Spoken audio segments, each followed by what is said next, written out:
So, Rob, firstly, thank you very much indeed for joining us on Loqpod. It's an absolute honour to have you on here because I'm a huge fan of your TikTok channel. And if anybody hasn't checked out Rob's TikTok, you really should because it's brilliant. But before we get into your inspiring story, for anybody that doesn't know who you are, would you like to introduce yourself, please? Yes, absolutely. So you got the first part, and that's that my name is Robert Paylor. And I'm over here in California, across the pond in the United States. And just I graduated from college a couple years ago. And it was while I was in college, that I'm playing the sport of rugby, which obviously overseas in Europe and, New Zealand, Australia, all these other countries is so commonplace for folks to go out and play rugby. But in America, it's so niche.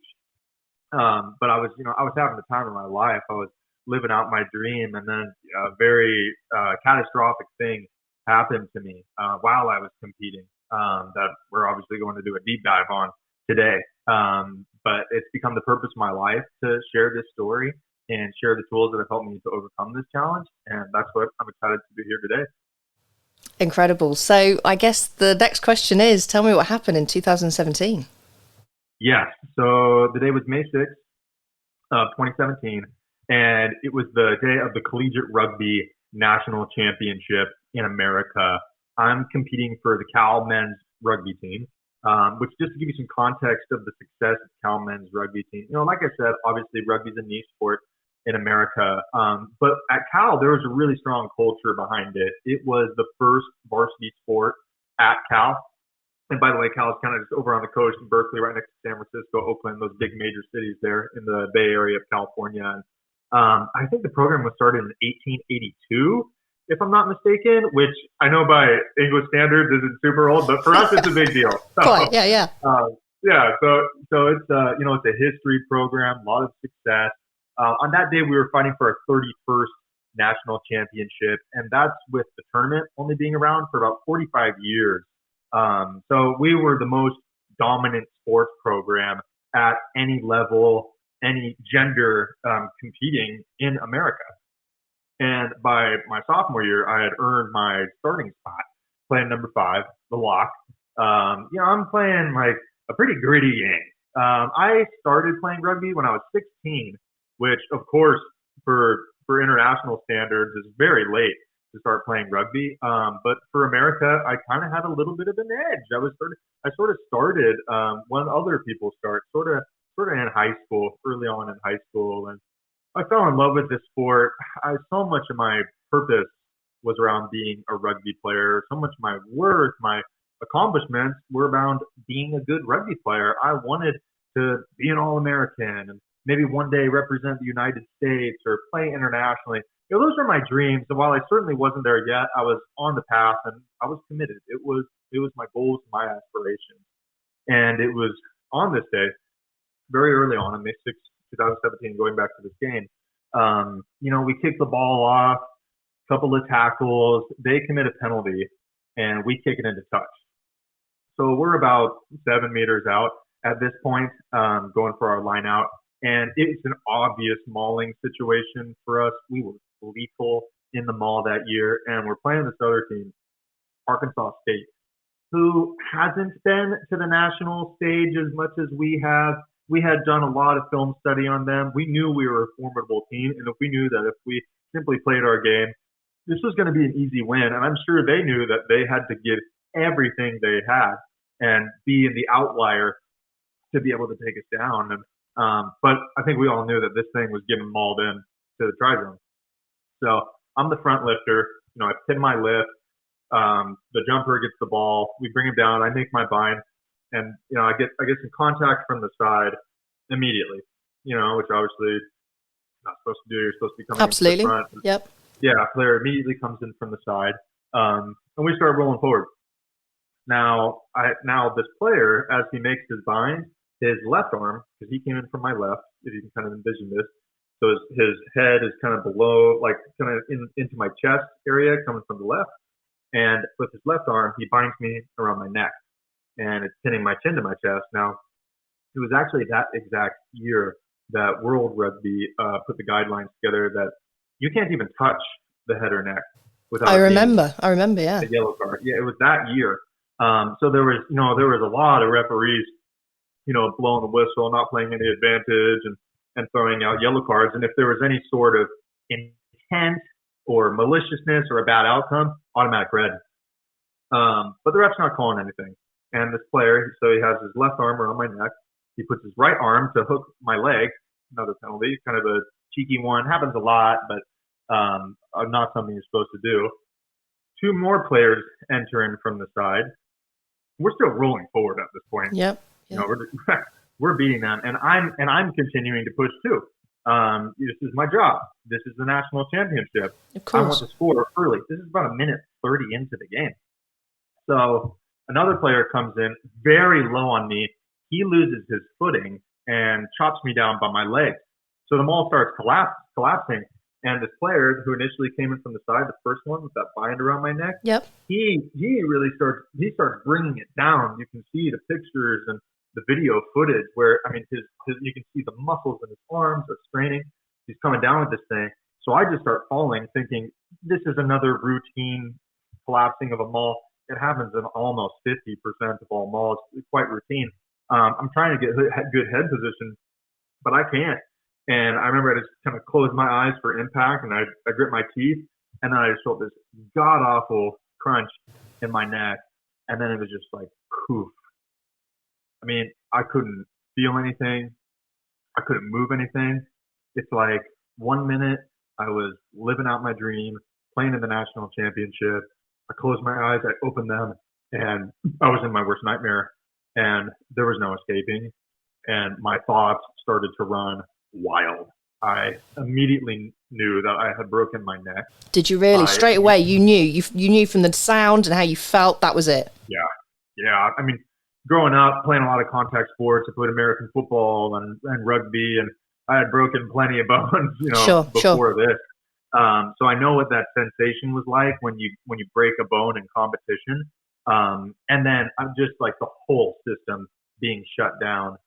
Really below my collarbone. At that moment, my face was in the turf. The front part of my torso in the turf, and I'm screaming. And I could shrug my shoulders, but nothing else. I am doing everything I can to wiggle my toes, move my legs, move my arms, squeeze my hands. I'm getting nothing. And any pain, or is it just like? Could you feel? I suppose you couldn't feel any pain though. So it must have been really odd. It was surreal. I liken it to being reborn.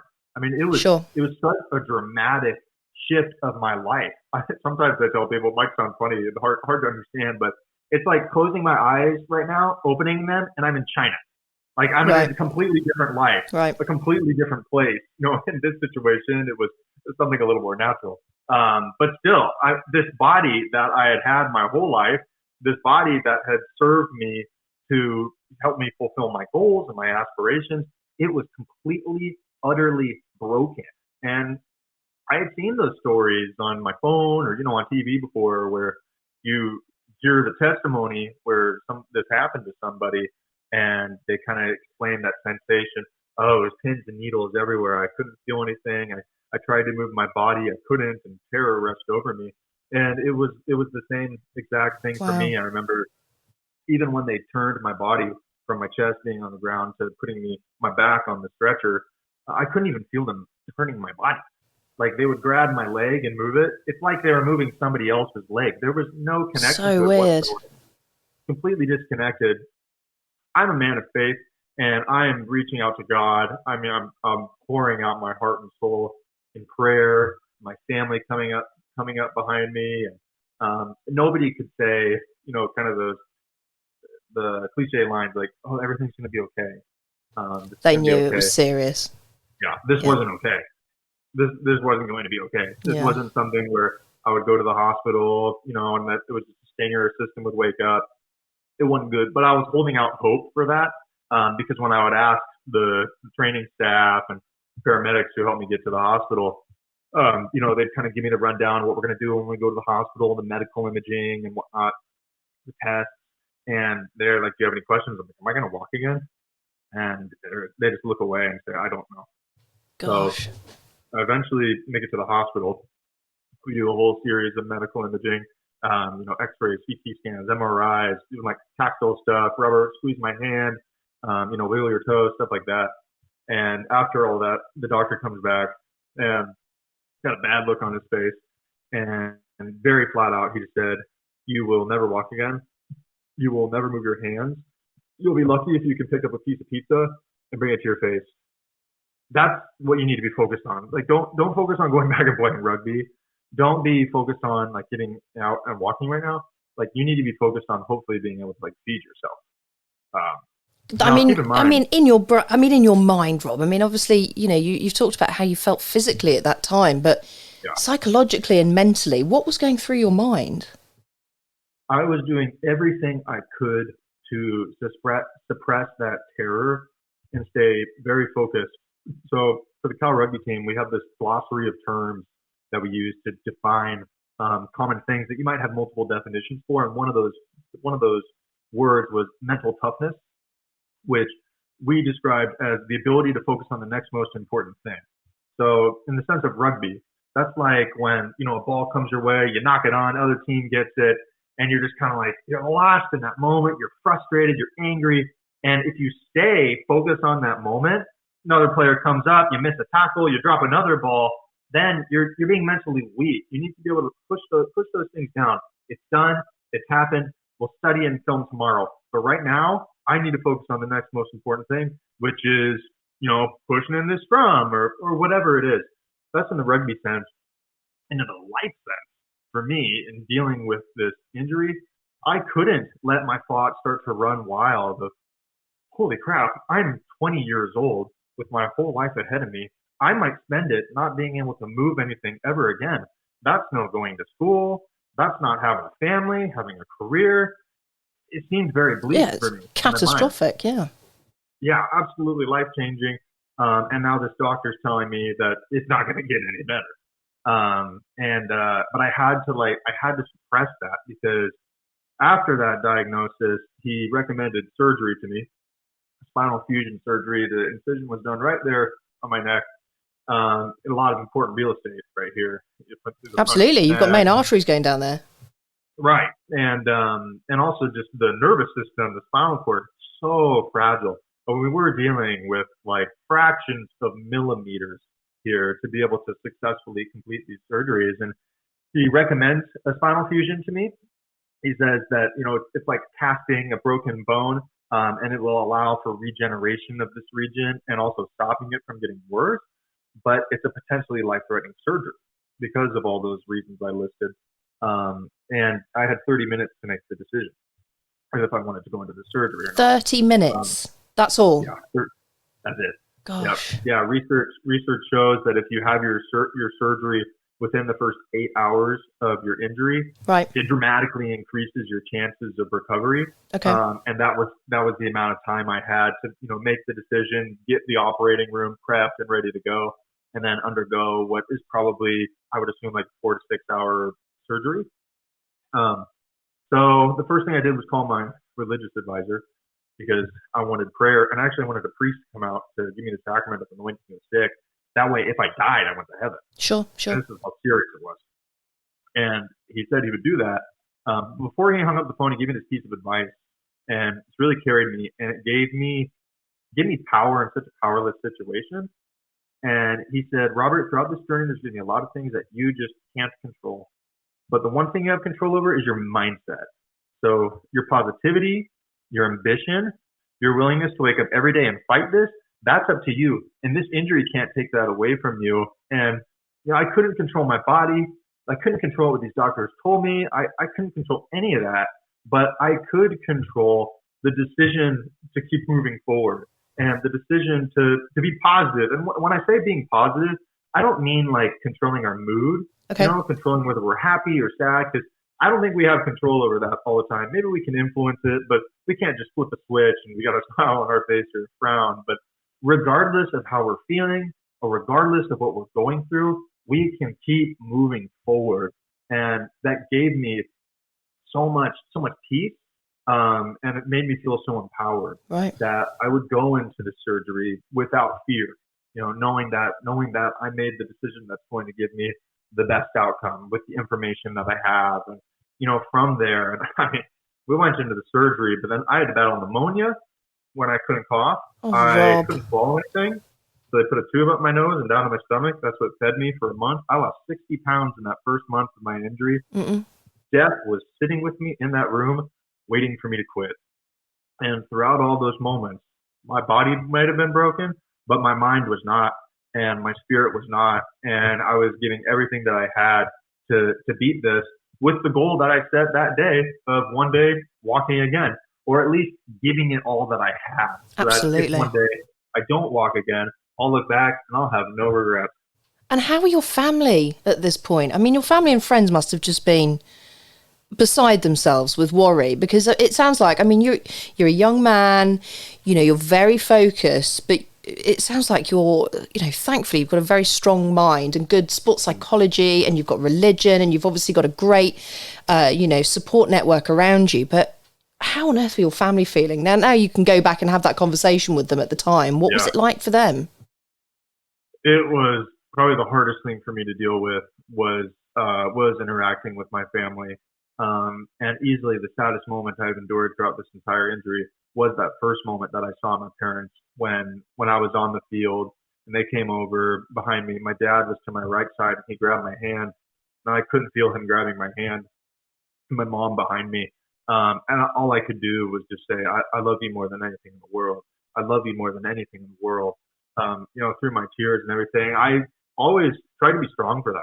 You know, I always tried to make them proud. And in that moment, I was weak, I was broken, and there was nothing else I could do than just let them know I loved them. And my brother actually wasn't at that game. He was taking SAT. It's like an American standardized test for getting into college. And I mean, we just had to tell him the news over the phone, and that he needed to get to this hospital immediately before I went to that surgery so I could potentially say goodbye. And here's another person who, you know, he was my little brother, and I always tried to make him proud. I wanted to be a good role model for him. I wanted to be like strong for him, and I couldn't be strong in this moment. And I told my mom before he came into the room, I'm like, you have to tell him he is not allowed to be sad. Like, he's not allowed to cry. And you know, maybe that sounds so selfish of me, but I couldn't handle any more negativity. It would have completely shattered me.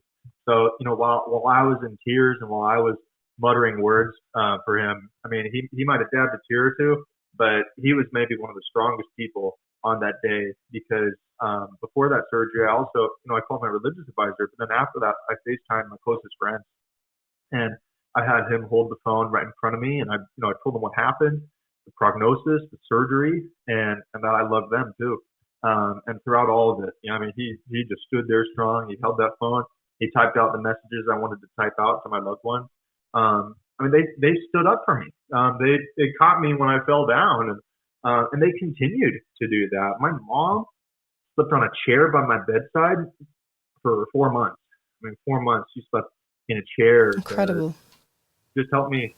I mean, when I had pneumonia, to help me, you know, when I was choking on something, or help me like move a leg or arm. You know, if I was in an uncomfortable position, or just like be there, just someone to talk to and just have with me. I think that gave them a lot of peace, and what also gave them a lot of peace was that I was still me. You know, I had never lost my personality, who I was fully conscious throughout all of this, and even my whole team came over to the hospital the day after my surgery, and I was told that the mood in the lobby where they were sitting was horrible. I can imagine. Nobody's talking. You know, people are wiping tears. Horrible. And they would let in about 2 or 3 players to come into my room at a time. And my mom would tell them the same thing because I told her to say it again. There's no crying in this room. There's no sadness in this room. I just want to see my friends. And she would tell them, when you go in there, you're going to see that this is still Robert, and he's still going to be gregarious and have a smile on his face. He's just going to be laying down, not moving much. And that's exactly, you know, how it happened. My friends would come in, and we'd be joking around, and you know, I'd tell them what happened, but you know that I'm not quitting on this thing, and you know, we would just like have a good time, and everybody left that room with smiles on their faces because we had such like a mutually beneficial interaction in all of those things. But I mean, it took a lot of strength out of them, out of me, but we all love each other, That's a good team. That's a strong team. It's a family. A proper team's a good family. And, I mean, gosh, your parents must be incredibly proud of you and your brother, the way you support each other. But on top of that, your coach from the team, it's just, it's very sad when it takes a tragedy to make you realise just how fortunate, you are as an individual, anybody, until something bad happens, you kind of go, gosh, look around, look at all these people that are here for me. It sounds like you were keeping their spirits high as well. After the surgery, Rob, how did you start to kind of rehabilitate? What was the next kind of process for you? Yeah, so first was medical stabilization with the pneumonia and being able to eat again. So I was very focused on that. I was sleeping about 2 hours a day. I mean, they were just running the medical staff through there constantly. And the breathing treatments were unbelievable. The surgery was life-threatening, but this pneumonia was en route to kill me. I was choking, it was building, and I couldn't cough. So they would have like people put their hands right below my diaphragm, push as hard as they could, from the top, and I'd have we were stuck in shoving tubes down my throat. But again, it's like control your mindset, focus on the next most important thing. This is what I needed to do to get better. So that's what I did. And during all those times, I had a lot of sleepless hours, as you can imagine. And one of the things I started doing was like envisioning myself walking again. I did it all the time. I would be watching like a movie, and I watched Forrest Gump like 50 times while I was in my office. Lovely, love it. Yeah, it was one of the few things I saw. And there's that scene where he like breaks out of his leg braces and he's running. I would be just like looking at that, and I'm like doing everything I can to move my legs. Or in the middle of the night when I was like sleepless, I'd have a nurse help me like bring my knee to my chest and straighten my leg back out again. I'd do that over and over again. And I would try and send that signal from my brain to those muscles to make those motions. Now, I wasn't contributing anything. Nothing was actually contracting from my muscles, but I was like challenging the nervous system, trying to just get around this break in my spinal cord, because my mind was still completely fine, my brain, and my muscles were still completely fine. I just had to find a way to get around this the communication error. Yeah, this communication error. And the spinal cord was not completely severed. It was an incomplete injury. So a few hours later, I was able to feel like deep pressure sensation everywhere. So you could put a knife in my leg and it wouldn't hurt, but I would feel that something's there. Sure. Things become very relative with an injury like this, and that was a very good thing. Opposed to having no sensation at all. So I was very grateful for that, and I used that to spur hope. But I would start from the top of my body. I would envision myself, lifting up my arms, which at that time I could probably lift my arms, maybe 3-4 inches off the bed. But I would do that for 20 reps. And then I would try straightening up my tricep, just like arm overhead. For me, when I was laying on my back, extending my arm out in front of me. And I would do that for 20 reps. Nothing was happening, but I was trying. Squeezing my hand, opening my hand, contracting my core muscles, working through every muscle through my legs, all the way down to my toes. Now, I wouldn't even move a single thing, hardly. And I'm like laying here, like exhausted mentally. Sure. Physically just feeling tired after something like that. But I would do it constantly. And then eventually I was transported out to Colorado, a place called Craig Hospital in Denver, Colorado. Okay. One of the best spinal cord rehabilitation facilities in the world, certainly the United States. And I show up there, their attitude is totally different. And they say, Robert, yes, what happened to you? It's terrible. This is a catastrophic injury, but we don't know where you're going to progress from here. You might walk out of these doors one day, and you very well might not. But the one thing we do know is we're just going to give you everything you have. And we're going to allow you to give everything that you have as well. So these people, that was such a good approach, because nobody knows what's going to happen with an injury like this. But, to know that they were there with me and they're like, we are going to give you everything that we can. It changed my mindset. It gave me so much more hope. So from there, I was doing things like trying to pick up a marble and move it into a jar. Sure. And, at that time, about 6 weeks in, I looked down at my hand and just a finger would just twitch or a toe would twitch. And that gave me so much hope. I was just I was crying. I can imagine, yeah. For over a month, this is all I thought about was if I would be able to just twitch something. And it was a really good sign that I got that around 6 to 8 weeks into my injury. And my therapist, their eyes would glow up, like they were all into it. And we would take that from doing things like just picking up marbles and moving them into a jar to working on and all the activities of life, dressing, bathing, getting in and out of bed, all of these things I had to work on and learn to do in new and adaptive ways. Not really relearning, but learning in a new way. Yeah, all the things we've learned as a baby, as a child, that we don't remember learning, you've had to do it twice. Yeah, and this time it was a lot more difficult. Yeah, well, a lot more body to carry. yeah, a lot more body to carry and a lot less body to be able to move. So it was a challenge, and it still is a challenge for me to go through a lot of these things. But these therapists, they gave me everything. I spent about 11 months at that second hospital, and I went from no motion to where I was twitching fingers and toes to we built on that. And on the last day, I walked out of the hospital doors in my walker. I mean, I did the impossible, right? What that day one doctor told me I would never do again. And what was the time period? What was the time period again between the accident and the day you walked out of that hospital? The day I walked out of the hospital, gosh, I think it was April 13th of 2018. Wow. So just a year, just about a year. Yeah, just under a year. And, I still needed a lot of support back then to be able to do something like that. Sure. But to be able to take those steps within a year of my injury, incredibly grateful to be able to do that. It's an incredible blessing. Also required a lot of hard work and a lot of support, but I got there, and that allowed me to return back to school and continuing up my rehab and graduate from school. To where here I am today. I can stand up out of this wheelchair into my walker and walk up to 300 yards. Incredible. And I spend each day. It's not how I get around anymore. When I get around, I'm in my wheelchair because it's faster, it's safer. But every day for therapy, I'm walking around my house. I'm practicing standing up, and it's a roller coaster of progress. There's good days and there's bad days. But when you trend line it out, it's upward trending. So I mean, it's a miracle. It really is. And do you see it that way, Rob? Do you see it as a miracle, or do you see it as, have you got kind of more of a scientific brain that it's, it was hard work, determination, it was science, it was medical, or do you see yourself as a bit of a miracle, or perhaps a hybrid of both? I think it's both. That's what I think. I think, you can't like cut off a limb and regrow it, right? And you can't completely sever a spinal cord and regain the type of motion that I've had. I had that opportunity within me. Now, I'll tell you, the odds that I would walk again on day one were probably about 1 or 2% or less. I mean, they were horrible odds.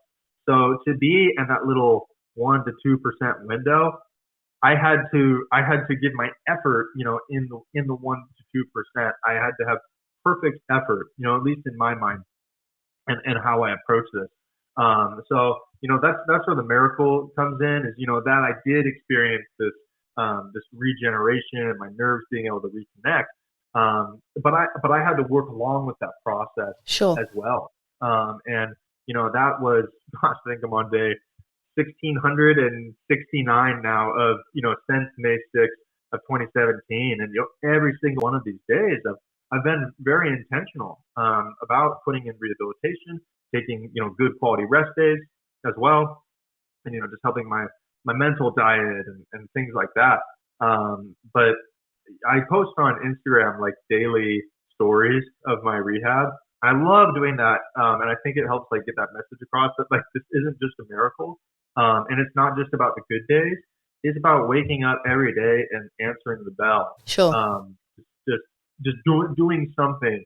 And do you ever have days where you just wake up and you go, oh gosh, I just need a rest, I'm tired? Are there ever days that you are just exhausted? I have that today, Katie. I got my COVID booster shot yesterday, and I was sweating last night, and I've got my aches and pains and all that stuff. So I definitely I woke up today and I had to pry my eyes open and get after it. But this injury has given me it's taken a lot, but it's given me so much more. And one of those gifts it gave me was the gift of perspective. Because before my injury, I had a very good life. I mean, when I would write like a college application essay and they would say like, what's your greatest challenge? I would be like, I don't even feel like I can answer this challenge. I mean, that's like me trying to win a national championship Right, or right. uh, something like that. Like that just pales in comparison to somebody who's really going through a difficult personal struggle. I had never suffered really, and I was grateful for that. I really was. That's a blessing to have that kind of privilege, and I recognized it. I was grateful for it, and I try to use those gifts that I have to make a positive impact on someone else's life. And but when my injury happened, I mean, I was really suffering, and the next day was never guaranteed. And but even in those moments, there were still so many people who were dealing with a worse situation than me. Yeah. And one thing I would do regularly when I was having a down moment, and I still do this today, is to look at those stories of people who are enduring immense personal struggle. But I look at them, explain how they make their lives happen. And a lot of times they have a smile on their face, and I'm just like, man, I look at my challenges and I say, compared to what? I'll be like, I'm so tired, but compared to what? Or this is a lot that I'm going through right now, but compared to what? Now that statement is something I recommend people use a lot, and it's not meant to dismiss our challenges because I think that's No, very no. unhealthy when we dismiss our challenges, but it just puts it into perspective and helps us realize that what we go through is overcomable and there's so much that we can achieve. So when I'm having a tough moment like that, I wake up, body aches, maybe I'm feeling a little feverish or something like that. But I can't get out of bed. I try to view the gift in that. The fact that number one, I woke up today, and that's an incredible gift to have another day of life. There's so many people who would love to be able to wake up or go to sleep and know that they're going to wake up And have that hope, and determination. Have something to look forward to and be excited about, and a life that they love to live, or that they can work at and make a positive impact on someone else's life. Like, I look back on those days when I was in that hospital bed, and I would have given anything to be able to get myself up out of bed. I used to spend hours trying to get myself up out of bed. So just a simple moment like that, it's just like maintaining that perspective and having a lot of empathy for what other people go through. That really helps me because I do have a lot of hard moments, and almost every time I have one of these workouts, I mean, I'm groaning before it. I'm like, gosh, okay, here we go. This is going to be hard. I mean, this is really going to challenge me. But I do it anyway because I know that there's a lot of people out there right now, millions of people in this world who would give almost anything to have what I have. And I also have this duty to other people to inspire now, which is, it's the purpose of my life.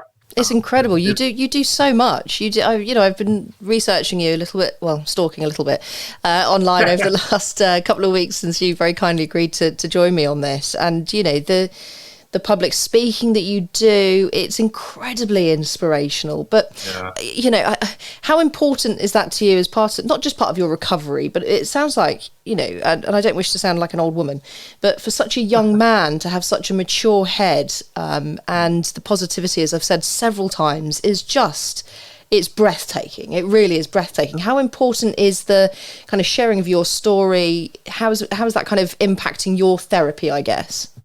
Yeah, it's my purpose in life. I mean, it's what I believe I was put on this earth to do, and it's the answer to all of those why questions that I have in my head. Why did this happen to me? Why do I need to keep moving forward?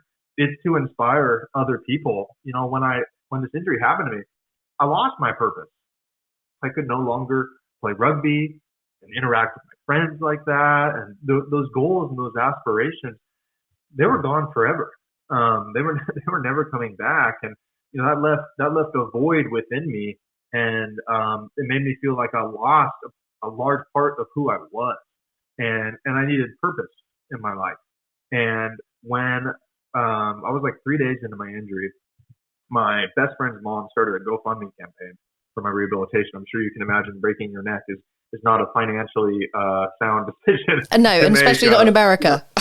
Yeah, the medical bills here, I mean, insurance companies probably hate me because I'm definitely getting my money's worth. Anyways, this GoFundMe campaign was started initially just to help with the financial expenses, especially moving out to Colorado, relocating, all these things. The financial support received was unbelievable. And I would not be in the situation that I'm in today if I didn't have that financial support. But reading those messages of people who, they're like, they had loved ones die, or, they were dealing with, let's say, alcohol addiction or a weight problem, just something really difficult that they were struggling with. But they would see me take on this challenge every single day with such faith and such, consistent determination. And they would just talk about how it's given them hope. And, the first thing I do every morning is I look at my messages on Instagram from people who are like, reply to these stories that I do or posts and stuff. And they, they really, some of them really open up their heart to talk about these challenges that they've gone through, and how it helps them push forward every day, or, even help someone who has everything gain that perspective that I was talking about, and just have more appreciation for what they have and utilize it to make a positive impact on someone else's life. I read stuff like that, and my purpose is entirely fulfilled, and it's the reason why I keep pushing forward. I mean, I still want to walk again for myself. Like, I still have that selfish desire to just have my mobility back, but it is not what has driven me for 1,669 days. What's driven me for the last 4.5 years are those messages that I receive. And it's this purpose, this mission that I'm on, to take this injury that happened to me and use it as a gift. And that's a gift that I can share with other people. If I didn't have the ability to inspire other people, this would all just be negative. Sure. Everything that I've dealt with would just be more difficult, and I would have to struggle more. Mm-mm. But I would not have had this ability to inspire people in this specific purpose if this injury didn't happen to me. Well, that's it. You've turned a disability into an ability. It's such an amazing way to deal with it. And you were just talking about your mobility there, and your dream is still to be more mobile than you currently are. May I ask you a little bit more about physically your body now? So you can walk for short periods of time. I can see, because we're on video. I know this is a podcast, but you and I are on video. I can see you're quite dexterous with your hands and your arms. Yep. So what's feeling like? Can you feel things like on your legs? You were mentioning earlier on, like if somebody had stabbed you in the leg after the accident, you would have felt like a pressure but no pain. What's the feeling like in your body now? Yeah, so the feeling has regenerated quite a lot, and was always something that was better than my mobility. The way that my spinal cord was injured, the mobility portion of the spinal cord was impacted more. So now my feeling is quite great, and I can feel everywhere over my body. And now if somebody put a knife in my leg, it would hurt very bad. Okay, well, that's a good thing. That's a good thing. Yeah, that's a good thing. I don't think anybody would ever normally say that's a good thing, but that really is a good thing. Yeah, we won't test it out, but no. I mean, hot's not quite as hot. Like when hot water goes on say my legs, or really anywhere below like halfway down my chest. Okay. It's not going to be as hot, and pain's not going to be as painful, and like something that's really cold isn't going to feel as cold to me. But I know like when something's wrong, and that's really how pain is supposed to help us, is to let us know when something's wrong, something needs to be changed, something needs to be looked at. And fortunately, I have that sensation now. And in terms of my mobility, I'm like living in a different body practically than what I had 4 years ago. I mean, I can bring my thumb to my pinky, and I mean my hands are almost fully recovered. I still have some dexterity issues, but it hasn't stopped me from getting through my day. And I mean, my trunk is fully recovered. I mean, I couldn't even go from having my elbows on my knees to sitting in an upright position for about 3 months. It took me to be able to just make like a slight transition. So I have that back. I can contract every single muscle in my body. And, some of them are much weaker and some of them are strong. And I'm working to bring them all to the strong category. But yeah, it allows me to be able to walk kind of short distances, 300 yards, but when you think about it, in the walking that you do day to day, unless you're on a large campus or something like that, when you're going from like your bedroom to the couch to the bathroom to your car, car to a restaurant, whatever it is, it's a lot of times it's not longer than 300 yards. So I'm getting And to a you can really do good that. period. Yeah. Yeah, and that's that's in my wheelhouse. So I really, truly, 100% believe that one day I will never need to use this wheelchair ever again. And it's not going to happen today or tomorrow or the next day. It's going to be a long time and it's going to require a lot of work. But I truly believe it is going to happen, and I'm on that trajectory. Well, I have to say I'm with you, and I really hope that dream does come true for you. And I think, if there's anybody that can make that happen, it's certainly you. So if when that happens, I will take a flight out to California and I will come and see you, and we'll go for a beer or two together. But I suppose good. I've got one more question for you, Rob, and that is, how do you feel about rugby now? Are you still a big fan? Do you still support Cal? Yes, absolutely. I love the sport of rugby. And if I woke up tomorrow with an able body, I would be looking for somebody to tackle. I love that game. And some of my greatest experiences were on the rugby field. There were like those moments in the locker room with the rugby teammates. And I felt so alive playing that sport. And, what happened to me, it was illegal. And, it shouldn't have happened. And I also try to get that message out there. That these rules are here for a reason, and especially when you're throwing out yellow cards and red cards, stuff like that. These are very important rules to follow. We can be very physical in the sport of rugby within the laws of the game and be safe. Rugby has such a good culture for that in terms of looking out for the player on the other side. What happened to me was negligence of that. That is not the sport of rugby. That's not what I've ever experienced. And, what happened to me, it wasn't an accident per se, because what happened to me was a bind around my neck. I do not think that this player tried to break my neck. And by the way, I forgive him wholeheartedly, which was an incredible journey for me to take. I can imagine. Yeah, to access forgiveness. You can imagine there was a lot of anger within me. Can I just, sorry to interrupt you, did he apologise? Did you have a conversation with him? Never. Still hasn't. No. Still to this day, nothing? He has never said he's sorry. I've never spoken to him. And at first, it was heart-wrenching to me because, this was televised. There were photographers on multiple angles. And a couple days in, this evidence started to produce itself that what happened to me was entirely illegal. And, at first I just kind of thought it was a fluke accident. It happened so fast. I didn't know exactly what was going on. But then it really started to show that this wasn't just a fluke. This was breaking a very important law of the game, and it led to my paralysis. And at first, I wanted to be angry. I wanted to hate this person. And, I think it might have been part of my faith and also part of like that control your mindset kind of principle. But people would ask me like, Robert, what do you think about this guy? And just in my own internal dialogue, even I would just say like, I forgive him. I wish him well in his life. And deep down, honestly, I didn't feel it. I still had a lot of anger for him. I didn't want to forgive him, but I knew that it was what was best for me. Healthier for you. Absolutely. Yeah, and that's a real important lesson in forgiveness because a lot of us have people that we need to forgive, or even just a situation when you're just mad at the world. When we can like make that decision of forgiveness and consistently do it over and over and over again, no matter how we feel, then we're freed of all that anger. We're freed of any animosity that we hold. And I think forgiveness is always the answer. And as I continued to say that over time, I forgive this person, I wish him well. Eventually, that hatred went completely away. To where here I am today, totally freed of all of that. And whether he does say he's sorry to me or not, anytime down the road, my answer is the same. I forgive you and I wish you well. But that was quite a journey for me to take. And just going back to the sport of rugby, not in line with what the sport actually is.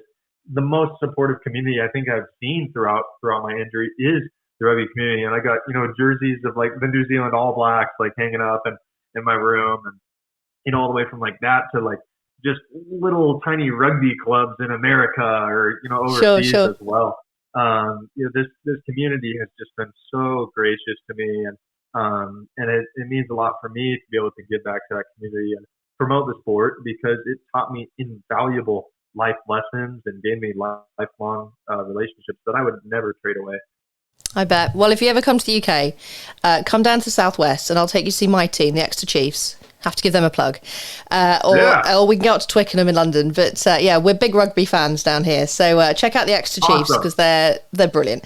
And sorry to the Bristol Bears that will probably be listening to this. But seriously, Rob, thank you so much for your time. It's been an absolute honour speaking to you. And I'm almost speechless. You're a huge inspiration and you're a bloody nice chap as well. So thank you very much for your time. And let's keep in touch.